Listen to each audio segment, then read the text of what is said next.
gonna carry on and plan the sequel? Because let's face it, baby, these days, you gotta have a sequel.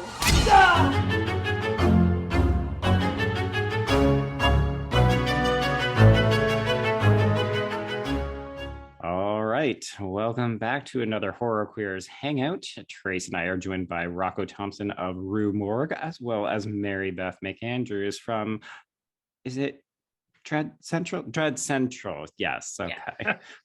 God, an in-joke before we even This is true, yes. Jokes for no one but the four of us. So thank you both for joining us. It is March, and we have decided that we're going to go extremely topical and have a little conversation about Toxic Fandom, because of course we're coming on the back end of the new Texas Chainsaw Massacre, and let's just say that people lost their goddamn minds over it. Man, I mean, so Joe and I talked about this in our Patreon episode on the film a little bit, but it was one of those things where both of us thought, oh, it's fun, it's fine, whatever. It tries to do some stuff, it doesn't really do a lot of other stuff, whatever, but it makes for a fun 74-minute watch. But the fervor with which people were dying on hills, whether they liked it or didn't like this movie, I mean, it was genuinely mind-boggling to me, where I was just like, this is the movie we're doing this for? What I don't know. That's all I have to say right now, because I'm just like, I'm shocked. I'm not going to say I didn't get my dander up about it a little bit. I wasn't as chill about it as you were, but I do try to keep my hot takes to myself as much as possible these days. So Rocco, question though, have you seen every entry in this franchise? I am not as well versed in the 2000s entries. I think the most recent one I saw. Oh no, I did see. I obviously saw the Jessica Biel one. That was right. The first one any of us ever saw, just judging by our age group. And I did see the one with Lily Taylor. Yes, Leatherface. Yeah. Yes. So, but I have seen all the ones prior to 2000s. Gotcha. And do you tend to gravitate towards the more serious ones as opposed to the campy ones like Texas Chainsaw 2 or Next Generation? Not at all. I think Texas Chainsaw 2 is just so genius because it's Tobe Hooper being like, can't do that again. So let's just make a live action cartoon. Some people think that, I think it's a little apocryphal maybe, but he was like, oh, the first one was a comedy. I'm really going to underline that with part 2. I don't think that's true, but it's kind of fun to think about. Right. And Mary Beth?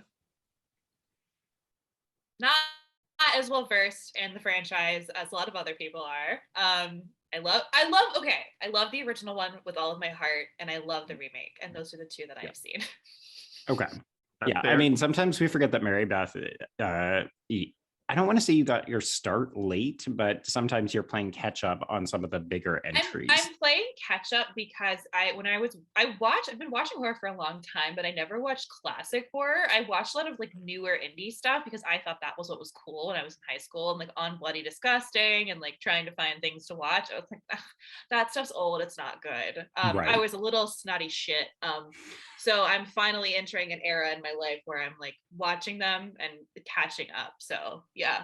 Well, and I think too that with this franchise in particular, if there's anything I've learned from watching this, or at least I thought from watching this, it's that this really isn't anyone's favorite franchise. And if they really, really love it, they tend to love the original and or the remake. And when people were throwing out their rankings, everyone was like, there's 8 other of those movies outside of this new one. That seems to be the general consensus. So I think maybe that's where I'm coming from when I say I'm just surprised that so many people are up in arms about this movie, because so many people seem to not care about this franchise in general.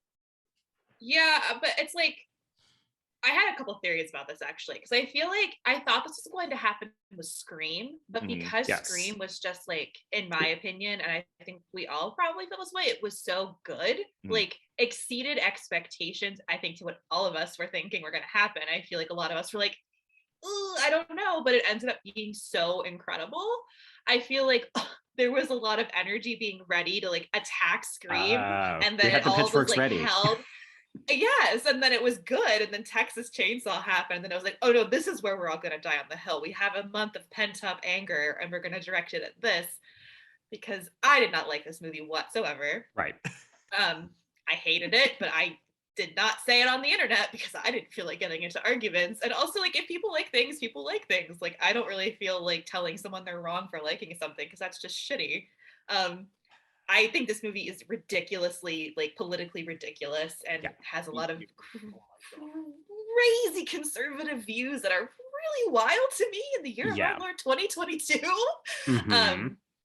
But I also feel like those conversations about those, like, political issues are not to be had on Twitter, because there's absolutely zero way I'm going to be able to explain why all of these weird subplots and, like, the use of a Confederate flag and having this, like, weird thing with a white guy and a gun and mass shooting plots are just so tone deaf and weird and don't serve don't serve the purpose that it should. But you can't have that conversation on Twitter because people are like, you're a snowflake. And it's like, no, I swear. But you're right. Those things should be critiqued. They should be discussed. The problem is, so I think there's a couple of things, right? So because we're coming off of the heels of not just Scream, but Halloween Kills, which was a very, had a very polarizing reception, and a lot of, if you like this, you're a bad fan, or if you don't like this, you're a bad fan. Like, it got very, very personal. But there's not really a lot of political commentary in those movies outside of what they keep telling you they're doing in the interviews for the film. Whereas with this film, because there are, these very dicey conservative outlooks with, as Joe has said, both sidesing it in ways, it almost comes down to, like, again, if you like this movie, you're endorsing these views, if you like things like that. So it's not only like, oh, now you know how I felt when Halloween Kills came out, or you're a bad fan if X. It's also, oh, if you like this movie that presents these ideals or doesn't do these ideals successfully, then you must be supporting them as well. And so I think those are two, maybe not the only two, but two factors playing into this thing. I'm glad this has been brought up, because that's my big issue. It's not whether it's being endorsed or not. It's the same thing that started happening with Halloween Kills for me. People kept saying to me, just have fun with this. It's a dumb slasher. Why can't you turn your brain off and enjoy it? The problem is the movie will not let me do that. I literally cannot enjoy a busload. I feel like I'm supposed to cheer for a busload of entitled, ridiculous, gentrifying millennials being mowed down by Leatherface, but you've primed my brain with this school shooting thing. And puts me in a weird in-between feeling that I don't really like. You know, I can't really get on board with that. So I'm just kind of like, everyone's like, slashers are supposed to be dumb. They're supposed to be fun. But Halloween Kills in this, I don't think they are fun. I don't think that I'm seeing what everyone else is telling me to see, which is just turn your brain off and enjoy them, you know? Well, I'm sorry.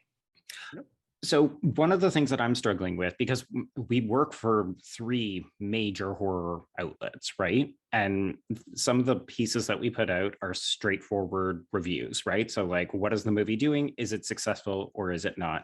But then we also all publish think pieces that dig into themes and metaphors and, like, the deeper meanings of these films.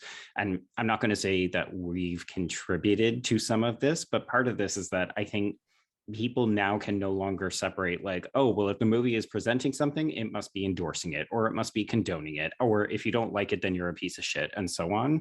And I feel like that's part of where the conversation has gone, to the point where if you say you like it, then you are endorsing it, and if you say you hate it, then you're condoning it, and blah blah blah. Like, I wonder how much people can't separate the I turn my brain off and I just like it, as opposed to I have to think of the deeper things and then actually process whether this is working or confusing.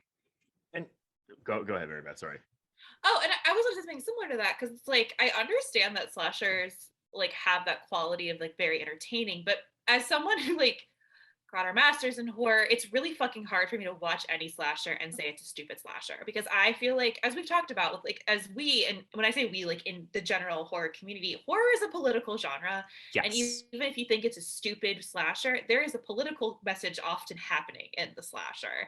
And I think that should be kind of acknowledged. I'm not saying we all have to be like, all right, let's very academically scour this movie, but at the same time, I think that people say turn off your brain when most horror movies are trying to say something, and it's not, you're not meant to turn off your brain all the time. You know what I mean? Like, this was not, I'm gonna go out and limb here with 99% certainty, and they put out that movie not wanting people to just turn off their brains. Like with some of the stuff they pulled,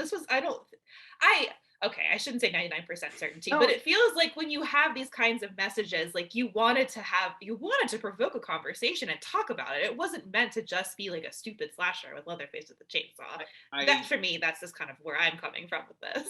I completely agree with you. And it's funny. It's just like the response, the cognitive dissonance of people being like, just have fun. What did you expect?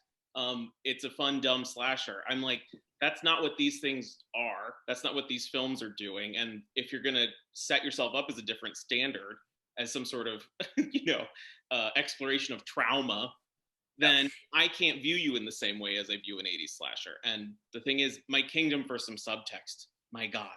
See, I don't want to go too much into like, because again, we have a whole Patreon episode on our thoughts on the film, Joe. But it's one of those things where it's, and the reason I ask, have you seen the others, is not to like catch you and be like, well, what do you think? Look at this, the quality of this franchise. Like, what did you expect? And I do think the what did you expect is a very much like that is an attack. Like it's a defensive. Yes. And so, again, for me personally, it's like, yeah, I understand what everything y'all are saying, but to me, it's like, I think they thought, oh, what are some topical things that'll get people riled up? Let's throw them in there. But I think at the end of the day, they were very underthought and not intentionally malicious in their inclusion. I think it's just, I'm looking at it, and maybe I'm wrong, I don't know, but the way it's presented, I'm like, I don't think they thought any of this through, which is bad, but I'm not like, it doesn't bother me to the point where I'm like, fuck this movie. And that's okay that it does that for y'all too. But that's the thing, like we can have a discussion about it and be like, well, this is what's going on, instead of fuck you. What did you expect from this slasher movie? Well, and like, I guess I also was coming at it from the perspective of the Fede Alvarez issues with Don't Breathe 2 and some of the conversations that were going on around that, because okay, like again, Don't Breathe 2 I think is horrendous. I love Evil Dead awful. 2013. I liked Don't Breathe. Don't Breathe 2 is horrendous for a lot of reasons. I like Don't Breathe 2.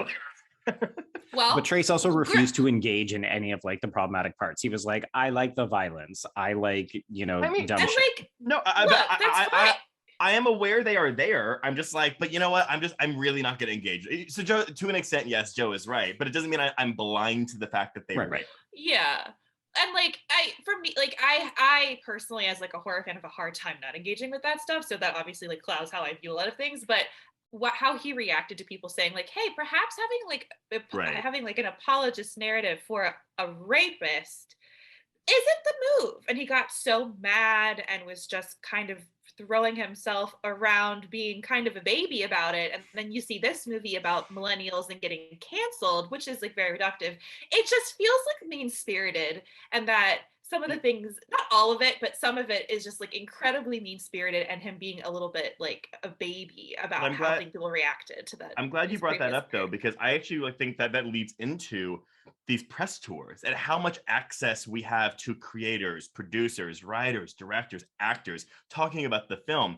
It's a thing where, so maybe that's it. For me with Halloween Kills, it's like, well, y'all are selling this movie as this high prestige study of trauma, and that is not what I am seeing here. Whereas I haven't really read a lot of the creators' thoughts on this new Texas Chainsaw Massacre, so I'm just like, cool, I am just going with what I'm presented with. So if I had this director, David Blue Garcia, being like, oh my God, we do so many really important topical discussions in this movie, then yeah, it's probably going to bother me a bit more, but your mileage may vary. It's just funny because like already the depth of which we're discussing this is deeper than nearly anything I saw during the quote unquote discourse. And we should frame this, right? Like we're releasing this video on YouTube, which is not always the best environment. But really we're talking about things that are happening on Twitter, and Twitter seems to be increasingly moving into like just really mean-spirited, negative, and we can't even say discourse, because you're right, Mary Beth, like you can't engage with any of these things on Twitter, so it becomes what Trace was saying, where it's just like, fuck you, you're dead to me, I love you because you agree with part of my point. Blocking people and shit. I'm just like, guys, it's a movie about a man with a chainsaw. Like, why are we doing this? And when we talk about discourse, I was thinking about this today when you guys asked me to do this. There's something curious that I think has happened. We talk about, when we hear toxic fandom, our minds always go back to Star Wars, and Mhm. now that's when that term sort of first emerged, and it was like all these fans hating this thing, hating. But then around Halloween Kills, and I think it sort of comes from Marvel fanboys, now all of a sudden it feels like you can't hate the thing. Like, Yeah. I'm not supposed to say anything bad about Halloween Right. Kills or Texas Chainsaw Massacre. I've seen, oh, you must not like slashers more times than I can count now, just because I Mhm. didn't enjoy this movie. And it's like, it's just a strange inversion of what was going on before. It's like, accept it. If you enjoyed it, then there's no room for discussion about what it did poorly, I Yeah. guess. Well, Yeah. a lot of the similarities between the films we were discussing, particularly, are that they are part of this. Just to reference the term that Scream coined, the requel trend that we have going on now. And Rocco, the reason I asked you on, I mean, one of the reasons I asked you on actually was because you tweeted about Twin Peaks: The Return last week, saying that you may detest the requel and reboot era and all it represents, but that one got it right. And I'm curious for you, because I think it's a thing where it's like, for me, the requel is like, you know, you have this thing that you maybe have a very, very close personal relationship ever since you were a child, and now this new version is coming out that may fuck it up. But I think it probably goes deeper than that for you, right? Like, for you, what is your issue with this requel trend? I hate to say artistically bereft, but I mean, say it if it's fair. Say it if it's fair. Rocco said, I'm not here to be polite. Fuck politeness. That's what Rocco said on this recording. I love it. it's just that the thing is, it's like, I understand the appeal of nostalgia. You know, I fell for the Halloween 2018 hype. I fell for the Yep. Star Wars The Force Awakens hype. Like, Oh yeah. I was so fucking stoked. Okay. I like The Force Awakens. But the problem is, these new franchises are built on a foundation of sand. They literally just they're playing the hits over again. Yeah. And they don't see a reason to expand the story in any measurable way. Halloween 2018 obviously did not do much for the series because it gave us Halloween Kills. There was no fucking where to go. They did not know where to go with it. And Halloween, oh my God. And I like it's a fine line though, because right, like, sorry, spoilers for TCM, but they literally throw fucking Sally Hardesty in the trash. Mhm. Okay, real quick, that's what I'm so surprised that no one else was as mad about this. I thought, like, I was like, look, put all the politics shit aside. Like, Sally Hardesty's in this movie for 5 minutes. Okay. You know nothing about her, and then she's thrown into the literal garbage. And like, I feel like everyone has said this, but it's so much. Someone watched Halloween 2018 and said, "Oh no, we must put her back in the movie." No. Okay, so Now Trace will explain his theory. This is what I can. Oh, cool. And Joe hasn't completely come on my side, but I think I'm getting him there. I'm inching over. Yeah. I truly believe that this is a commentary on how stupid the Laurie Strode stuff is in Halloween and Halloween Kills. And it is literally like, oh, you want this legacy? Sure, let's put this legacy character back, but she doesn't fucking do anything because it doesn't fucking matter, which is why Leatherface doesn't recognize her when he sees her, and then she still goes for it. It shows, hey, maybe don't like let this trauma still affect you 50 years later, and then we're just gonna kill you off and just say fuck your fandom. That's fine. If it's a kernel of insight and cleverness surrounded by an absolute cavalcade of shit, it doesn't matter. No, but I realize the irony of me saying, oh yeah, I think that this is what they were thinking, when I'm sitting here saying, oh, but they underthought all this other stuff they were doing. I was just They gonna thought this say, I one was part like, really well. The other shit, no. Well, and like, I do, okay, so I like that. I think that's really interesting, but I don't like everything else, it's underbaked. Like, it doesn't, that theory would be really fucking cool if they tried to make the movie about that in any way. Mhm. Like, it just feels like such an afterthought, you know? And like, again, that would be so cool if they're like, haha, she died. And I'd be like, honestly, cool. Like, I would love something like that if it was a little bit more thought out and not like. And what if it was the opening scene and it was like, oh, how Sally Hardest has been hunting for Leatherface for 50 years, right? And she finds him, and then he kills her in the opening scene, and then we just go see. Like, maybe that would support my theory a bit more. I think, and although again, then you run the risk of. Then you run the risk of this being Halloween Resurrection, though, right? Yes, which is a fuck you to the fans. We brought back Jamie Lee Curtis, and then we just kill her off in the first 5 minutes. So. Yeah. I mean, I do think one of the problems that we're talking about too is that we seem to get really fucking mad and really annoyed with each other when it comes to these like fixture IPs, right? Like you don't see people losing their shit over smaller independent films or like random new horror films that don't have the kind of either the prestige or the the nostalgic properties to them. And I guess I'm just wondering, like, is it because we are all like basically children who can't let go of the past? Well, I also think it's natural to get upset because now, you know, studio execs realize like it's a checklist of things they have to do. If you saw the basketball one with the cartoon characters, Space Jam. Space Oh, Jam? Space Jam it's too. an Yeah. IP parade. It's the laziest thing you've ever seen, and you know, people like me have fully turned on this era. Like, I'm allergic to nostalgia now. I don't want to see any characters back because it's not done right. I will say Scream, the most recent Scream, I was very impressed by. And I think that's probably the best requel we've gotten out of this. And it's probably the best one we will get, in my opinion. And also Matrix Resurrections. Oh yeah, I haven't seen that yet. Yeah, but that's another one. That's a David Lynch scenario where it's like, right, you know, Lana Wachowski is fighting so hard against what the studio expects of her. Mm-hmm. Whether the film is entirely successful or not is sort of beside the point. You know, she's still, you know, making her point that this is a ridiculous thing to even try to return to. Right. Well, and I think a part of it, especially with Halloween and to a lesser extent to Texas Chainsaw, it really comes down to, again, there are so many different avenues both of these franchises have taken, both in tone, both in quality, both in whatever, that everyone seems to really like different things about each franchise. So it makes it harder when you have a requel, but it's like, well, which route and tone and what are we doing here? And which segment of the fandom are we going for? Because that's the thing with Scream, at least, and probably Matrix to a lesser extent. Well, like, the continuity is one line as opposed to fucking 8 fractured timelines, right? And the quality, for the most part, and I know people make quibble with like Scream 3, but like the quality is pretty consistent throughout. Whereas that is not the case for Halloween and TCM. Add to that the nostalgia when it's like, okay, well, when you were growing up, which ones were you watching? Which ones did you care about the most? So it's this trifecta, this double fecta of things that are really affecting people to the point where it's like, if you insult these movies or this new movie, then you are thereby insulting my childhood and thereby insulting me.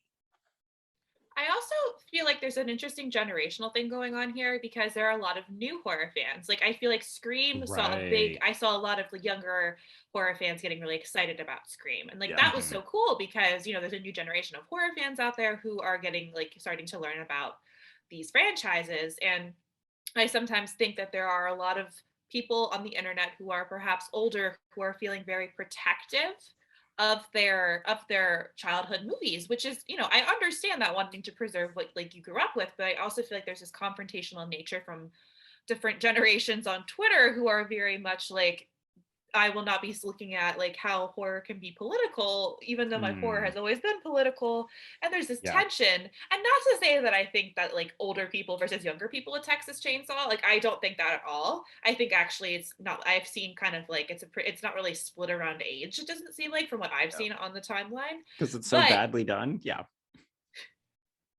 But like, it's just interesting to think about like the fandom now and like how there's different age groups kind of coming into it and how people are reacting to younger people in the space and then older people in the space and kind of what that means with these franchises that are kind of starting with like a lot of us saw like the early aughts remakes first. Like I saw a lot of the early aughts remakes of these movies. Like that's how I got introduced. And there's been a lot of talking about how that's great. Like, yeah, requels, sequels, remakes are annoying, but they are kind of ushering in and offering an entryway to people who might not have like access to the original stuff. And so yeah, we all know, I mean, like we know it's a money grab, obviously, but there are some positives. There are some positives there. Like every movie is a money grab. It's all a money grab. Any show is a money grab. Yeah. Generational differences in tweets. That's how Trace and I started talking, because I said, don't let the millennial gaze gaslight you into thinking that Texas Chainsaw Massacre: The Returns is, or the next generation. Yeah. is good. And it is, Wow. and it's so funny too, because Michael Verratti was like messaging me the other day and was like, "Oh my god, you got me to rewatch Next Generation, and it is so fun." And I was like, "I know, right?" But here's the thing: when that movie came out, it was the fucking redheaded worst. bastard stepchild of the franchise, because it was taking everything that those first couple films had done and throwing it in the fucking garbage, like the new one does to Sally. Right. So I mean, it's interesting though. I want to go back to Mary Beth, your point, because Trace and I had a really fascinating process of discovery when we were covering the Scream TV show, because we're obviously huge fans of the film franchise, and then we have slightly differing opinions on the first 2 seasons of the show. And then when it came back with that 3rd season on MTV, which we both consider like a kind of dumpster fire, like it's real bad. It's the TCM of of the Scream, and we shat on it, and we got fucking hate mail from young horror fans who were like, "Don't talk shit about the Scream TV show, because that is our Scream." So it was like a whole generational thing where they were like very protective of it, because that was their introduction to Scream, not the films. And that's why when I was like, you know, why is there such a renewed interest in Scream 5 when I was not feeling that when Scream 4 came out. You're like, Joe and I were hyped, but like you couldn't feel the buzz, but you do hear. And while I don't think it's the only factor, I think that the Scream TV show, as wildly up and down in quality as it was, it really it introduced this franchise to Gen Z, like, or a lot of them at least, and I think they helped this happen. I think even Scream 4 probably did, because I didn't hear so much positive about Scream 4 until recently. And you know, the Emma Roberts connection, Hayden Panettiere, it had like the hottest young CW people of the time. So okay, but so that brings me to an interesting next point then. Does that mean that we're going to get a cultural reappropriation of like Halloween Kills and TCM and some of these other movies that we feel are misses in like 5 to 10 years, like we did with Jennifer's Body, like we did with The Witch, and all these other films that kind of like came out, had either a middling reception and didn't do well commercially, or had like really good critical reviews but just didn't make a splash at the box office?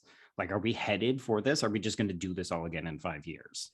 That is so funny, because I've definitely been thinking about that a lot, actually. Like, I have, and I'm like, am I gonna be like on the wrong side of history in 10 years when all the think pieces come out about like the reclamation of Texas Chainsaw 2022, and I'm gonna be like that site that they're gonna quote the review we wrote on Dread Central, and like we're gonna run people's names through the mud. Like, I think about that more often than is probably healthy for a human person to think about that. Okay, retract the question. It doesn't mean they should. You can find you can find a think piece defending literally any media. That's very true. But I think about this because you never know. Like, I can't predict what we're gonna be like reclaiming. You know what I mean? I feel like, I don't know. I feel like Halloween Kills will have more of a resurgence reclamation in my head than Texas Chainsaw, in my opinion. It's more likely, but I also think that it depends on how Halloween Ends does with the narrative. You know, like, because my issue, like, I was fine with 2018.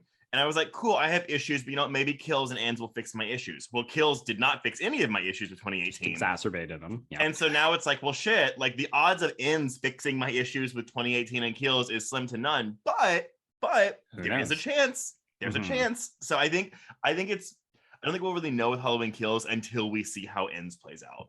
That's also fair. I think it's an interesting question about reclamation, just because everyone is so vocal on Twitter now, that I don't know that a reclamation can even happen. Because the thing is, I think I know as many people who love Halloween Kills as don't. It's not like back before when you would have critics pile onto something, it would fail at the box office and you didn't hear about it again for 10 years until somebody discovered it. I don't think those rediscoveries happen quite the same, because, you know, the vocal minority who, you know, already likes the film it's already there. Right. You know, it's right here. Yeah. Well, my other thought too is like, we have a lot more of these coming this year. Yep. There's Hellraiser. There's 3 Exorcist films coming from Blum. Did you say 3 this year? No. Not this year. But they are doing there was only one. I was like, oh my god, there's 3 happening. I preemptively quit my job. I will not be working as a horror editor-in-chief for that. Aren't they also David Gordon Green movies? They are. Yeah. Yeah. Because kill me. Because we have what Hellraiser or there's a couple other ones that I'm totally Firestarter is happening this year. Firestarter's in May. Yeah. I think that looks but that's a remake. And I think that actually looks that trailer surpassed any low expectations I had for that film. Yeah, not bad. Not bad. At this point I don't know about anything anymore. I just don't know. I feel like probably Hellraiser won't be as intense. Just I feel like there's something about Hellraiser fandom to me that isn't as like maybe rabid as some of the other slashers. But who knows? I mean, but it's anyone can prove me wrong at this point. Oh God, it's because there's 10 of them, and there's maybe three legitimately good ones, and 2 of them were the first 2. Hellraiser fans have been through it. That's true. Yeah, that's true. No one has suffered the way we have, and like we haven't even opened the fucking box. No, and with Hellraiser, it's like, you know, a lot of those movies are bad, you know, but you can take bad and not make it boring and make it just entertaining as hell. The problem with those Hellraiser movies is like 6 of those 10 sequels are boring as fuck. So that's the and you will feel it if you marathon all of them, as I have done before, and it is the most torturous experience. It's so boring.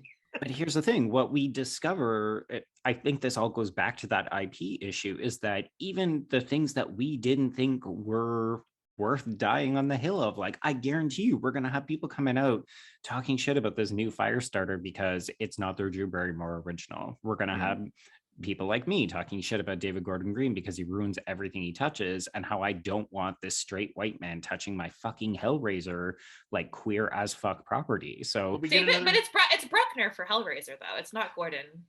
So Gordon Green is doing the TV show. Oh, that's right. Fuck, that's right. Yeah. Ew, I was how many franchises does he have his dirty hands on? All of them.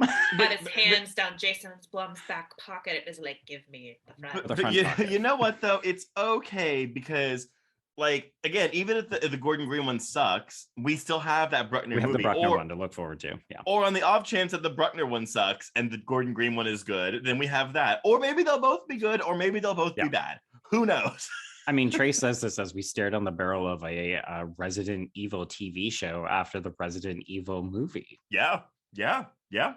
But here's the thing, like, nobody gave a shit about that Resident Evil film. So I don't understand why some things and not other. I know we're kind of wrapping up here towards the end, but that's a great example, Joe. I'm shocked because I'm very much in that movie is not good. It's not a good adaptation, and it's very boring. I've soured on it more since I've watched it. Like, the more I think about that Resident Evil movie, the more I'm like, God damn it. It's a missed opportunity. Yeah. But you didn't see the fandom fighting over this movie and so is it because the people don't like the Anderson one, so they were like, whatever? Is it because there aren't enough game players that are also like horror movie fans? I don't know what the difference is there. Can we just say God bless Don Mancini for God. At least we got one in safe hands, right? Yeah. What'd you say? We've got one in safe hands. Yes. Cradling it. He's like, you can't get I have it. You will never take it from me. Which is still wild to me, because if you look at the Chucky franchise, it really has the same kind of weird ups and downs that Texas Chainsaw Massacre has, right? Where it's like people are all over the map in terms of which ones they like and don't like, and that has gone through so many revisions, although you could say it still maintains the same continuity. So that is one thing in its favor. Yeah, and they even tried to do a remake recently. Oh, that God. fell on its face. But I also feel like Chucky is so inherently campy and ridiculous that people maybe don't hold it to the same standard that Texas Chainsaw. Like, well, I feel like Texas Chainsaw in my head, the original. I know the other, like, I know the other ones are just like wild, but I feel like there's a weird thing here too with like the prestige and the legacy of the names behind them. Like Tobe Hooper's Texas Chainsaw Massacre changed the world, and then Child's Play, which is an incredibly influential horror film, but I feel like doesn't get the same like kind of reputable legacy vibes. I think which is weird. Again, like who the fuck decides what is the legacy and what's not? But again, I think the reason though really was because I think the most backlash the Child's Play franchise will ever get and has ever gotten will be when Cedar Chucky came out, because that was really the point where not only like were the critics like fuck this movie, but fans were like fuck this movie. So I think, and granted that movie has seen a reappraisal over the past 10 years because of how queer it is, but that movie was hated when it came out. And I'm not saying that like, you know, oh, we'll never get another a bad entry and fans can hate it, but I think that that's like the lowest point in terms of like fan and critical reception for that franchise. So it's like we've already wasted our breath on it. Oh boy, guys, get ready for the queer reading of Halloween Kills. It's already there, Big John and Little John. Oh my God, no. Jesus. Literally let's the queer representation no one asked for. Sorry, queer reading of Texas Chainsaw. That's hard mode. That's hard mode for that one. Well, no, because Elsie Fisher is non-binary, I believe. She goes by any pronouns, but so at least in terms of an actor, it's there. And she is coded, I would say, not feminine. Yeah, she'll come back in the sequel with a girlfriend, and she'll come back with a throuple. Yeah, just to really piss off the old people. Yes, let's fix it by overcorrecting and like going all the way in the other direction. Yeah. And I'll be into it, like a throuple. It'll be great. Polyamorous queer final girl Lila returns to the town of Harlow, Texas.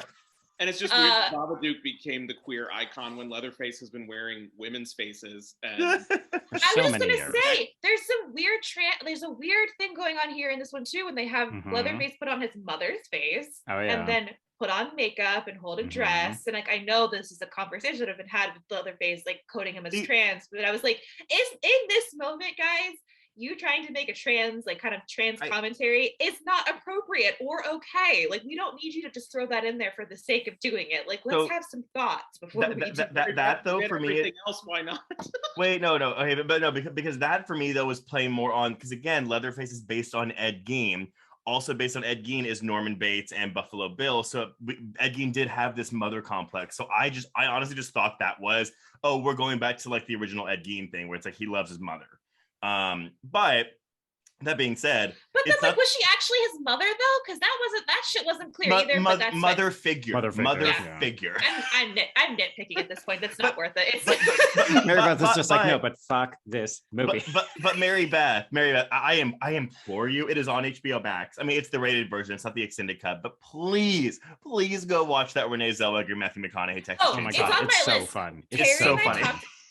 Terry and I talked about it on Little Cuts for Scarred for Life the other week, and he was explaining it to me, and I was like, "What? Why have I not watched this fucking movie yet? Oh, you will love it. It's so fun." And Rocco's like, "No, it's not." But this is the thing too, like when people say things like, "Oh, you don't like stupid movies," I love stupid fucking movies.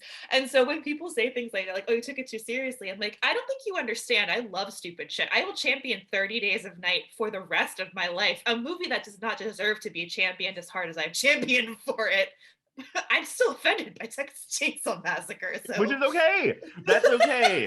I am not offended, and that is also okay. That is also look, guys, you can coexist. It's totally fine. And that's my thing. Like that's, and maybe this is a way to end the conversation, but I guess I'm still so surprised, because to be a horror fan means to find the political messaging, to dig deeper into these texts because they're often engaging with it. But to be a horror fan also means that you often like trash. And I don't understand why we're pretending that we can't contain both of those at the same time. And like, no one film is worth dying over. Yeah, especially not this one. Not this one. Oh my God, no. Save your discussions for something more meaningful. Like this movie, exactly. I'm like, this movie is not worth it, guys. There's so many other cool movies out there we're talking about. Yeah. Barely a movie. Don't die on this one. I've seen shorts that are longer than this movie. Okay, well, this is maybe a good place to sign off. Rocco, people want to get a hold of you to talk about how wrong you are and tell you that you're canceled before they eviscerate you in a party bus. How can they get a hold of you? You can find me on Twitter at Rocco T. Thompson. Instagram, my screen name there is Rosemary's_Gaby. You can also read my work at ruemorgue.com, rue-morgue.com. We just had our March-April issue come out. It's all about Finnish horror, which is pretty cool. Also, I am associate producer for Search of Darkness, In Search of Darkness Part 3, the upcoming 80s horror documentary. We're in production right now on that. So follow along at 80s horror on all of our socials. Nice. Okay. And Mary Beth, what about you? You can come find me, talk to me about found footage, or scream at me about Texas Chainsaw Massacre on Twitter at MB McAndrews, and I'm on Instagram at MB.McAndrews. I also host 2 podcasts. I host one called Scarred for Life, where my co-host Terry and I talk to people in the horror community about the movie that's terrified them as a kid. That is at Scarred Podcast. And then Watched Once Never Again, where my co-host Dax Bobbin and I talk about disturbing cinema, and that's at WONA Podcast, a WONA podcast. I also run Dread Central. I write some cool stuff, and more importantly, I publish some really cool stuff from even cooler people. And Black History Month just wrapped up, and so we had some incredible content from Girl That's Scary, so you should go check them out. And then we're doing Women's History Month stuff this month, so at Dread Central on all the socials and dreadcentral.com for all that good stuff. Okay, so what you're basically saying is the two of you are just really fucking busy. Yeah. I got like the sweats from listening to y'all. I'm exhausted. I think Mary Beth has a little more going on than me, though, so I don't envy her. I'm fine. I'm fine. It's plastered all over your face. All right. Well, I don't know how not to be busy. Yes, this has been wonderful. So send us home, Joe. All right. Well, we'll be back next month with some other topical discussion with some other folks that we like to hang out with. And until then, I don't know, catch us on Horror Queers. We're around. Go listen to us. Yeah, Bye. yeah, that too. Bye. Hey, everyone.